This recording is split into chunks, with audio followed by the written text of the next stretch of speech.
Hari kedua dimulai dengan hujan tipis. Bukan hujan deras, hanya cukup untuk membuat tanah lengket dan orang-orang Gan berdiri terlalu lama. Namun tak satu pun pertemuan dibatalkan. Di sudut alun-alun, sekelompok rakyat biasa berkumpul tanpa dipimpin siapapun. Mereka berbicara pelan, saling menyela, lalu diam, lalu bicara lagi. Tidak teratur namun jujur. Narasi. Pada hari kedua, Kehendak tidak lagi berteriak. Ia mulai berbisik. Seorang ibu maju ke tengah, tangannya gemetar, tapi matanya tidak. Anakku pernah dipilih untuk latihan segel, katanya demi kehormatan. Tapi tak pernah ada kehormatan bagi ibu yang menunggu tanpa jawaban. Keheningan jatuh, beberapa kepala menunduk. Putri Ara tidak segera menjawab. Ia membiarkan kalimat itu bernapas di udara. Apa yang kau inginkan sekarang? Tanyanya akhirnya. Perempuan itu menghela napas. Bukan balas dendam. Aku ingin tahu, apakah anak lain akan mengalaminya? Narasi, pertanyaan sederhana seringkali lebih berat daripada tuntutan besar. Di antara para utusan kerajaan, bisik-bisik berubah menjadi perdebatan. Beberapa mulai gelisah bukan karena Sinduangi, melainkan karena cerita serupa hidup di tanah mereka sendiri. Seorang bangsawan utara berdiri dengan nada dingin. Jika semua luka dibuka, kerajaan akan runtuh oleh penyesalan. Raka Pradana Anggoro menatapnya tajam. Atau runtuh karena kebohongan yang akhirnya tak tertahan. Ketegangan naik. Di titik inilah, perempuan berjubah abu-abu melangkah maju.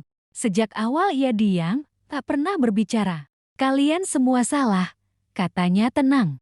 Bukan segel, bukan pengorbanan yang menghancurkan kerajaan, melainkan ilusi bahwa penguasa bisa menanggung semuanya sendiri. Mair Tunjung langsung siaga. Sebutkan namamu. Perempuan itu tersenyum tipis. Aku tidak mewakili siapapun. Aku hanya cermin. Narasi. Timbangan kehendak sering berbicara lewat mereka yang mengaku tidak berpihak. Langit menggelap sesaat. Hujan berhenti. Udara terasa ditahan.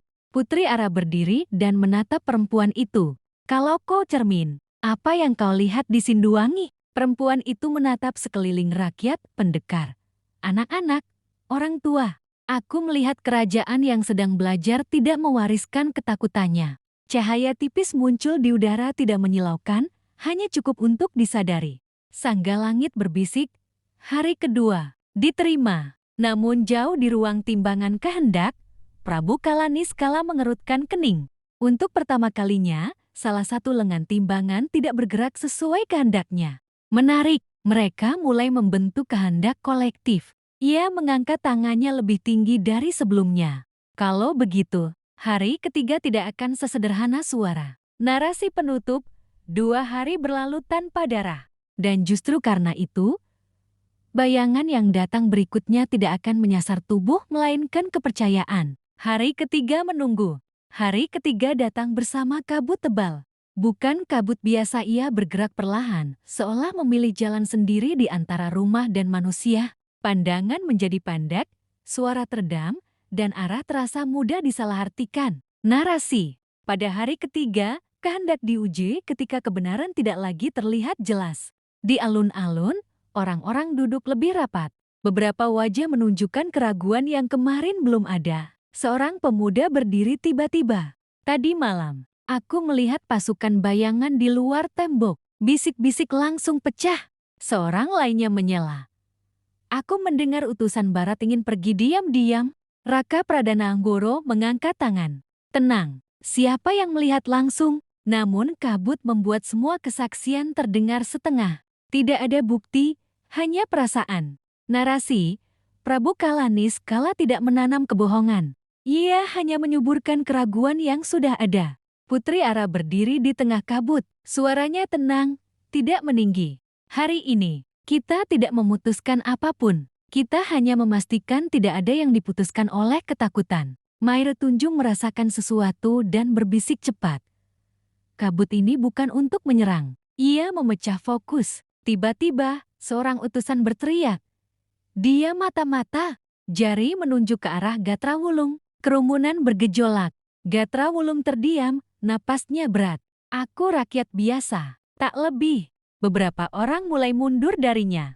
Narasi, Di hari ketiga, musuh terbaik adalah tuduhan tanpa bukti. Putri Ara berjalan mendekat, berdiri di samping Gatra. Jika dia mata-mata, katanya pelan, maka aku bertanggung jawab. Dan jika dia bukan, maka kita sedang mengkhianati diri sendiri. Keheningan jatuh. Kabut mulai menipis sedikit. Perempuan berjubah abu-abu kembali bicara. Timbangan sedang melihat siapa yang kau lindungi ketika tidak yakin. Seorang anak kecil menarik baju ibunya. Ibu, aku takut. Kalimat itu memecahkan ketegangan lebih dari teriakan manapun. Putri Ara berlutut di depan anak itu. Tak apa takut. Yang tidak boleh adalah melukai orang lain karena takut. Kabut surut perlahan, seolah kehilangan pegangan. Di ruang timbangan kehendak, Prabu Kalanis kala menghela napas pendek bukan marah, melainkan tertantang. Baik. Kita lihat apakah mereka tetap saling percaya ketika harga kejujuran mulai terasa nyata. Narasi penutup, hari ketiga tidak berakhir dengan kemenangan. Ia berakhir dengan keputusan sunyi. Tidak menuduh tanpa bukti. 4 hari tersisa.